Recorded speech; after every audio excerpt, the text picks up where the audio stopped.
আসসালামু আলাইকুম। আজকে আমি বানাবো আমার হাতের শুটকি দিয়ে কচু শাক ভর্তা। আমি নিজে হাতে শুটকি বানিয়েছিলাম, চেপা শুটকি। তার জন্য কচু গাছগুলো তুলে নিলাম। এখন কচুগুলো কেটে নিলাম, পেঁয়াজ রসুনগুলো কেটে নিলাম। এই যে আমার হাতের বানানো শুটকিগুলা। কিছু শুটকি নিয়ে নিব, কিছু শুটকি বাটিতে নিয়ে নিলাম। এগুলো এখন ভালো করে ধুয়ে নিব। ভালো করে ধুয়ে নিলাম।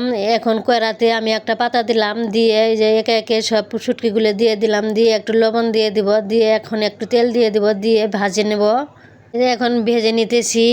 আমার ভিডিও যদি ভালো লাগে একটু সাবস্ক্রাইব করবেন, লাইক দিবেন, কমেন্ট করবেন, পাশে থাকবেন। এখন এটা ভেজে বাটিতে তুলে রাখবো। তুলে রাখার পরে একটু পানি দিব। পানি দিয়ে পেঁয়াজ মরিচ ওই কেটে রাখা ইগুলা দিয়ে দিব, কচু শাকগুলো দিয়ে দিব। রেসিপি যদি দেখতে চান বড় ভিডিও দেখবেন অবশ্যই। ভালো থাকবেন।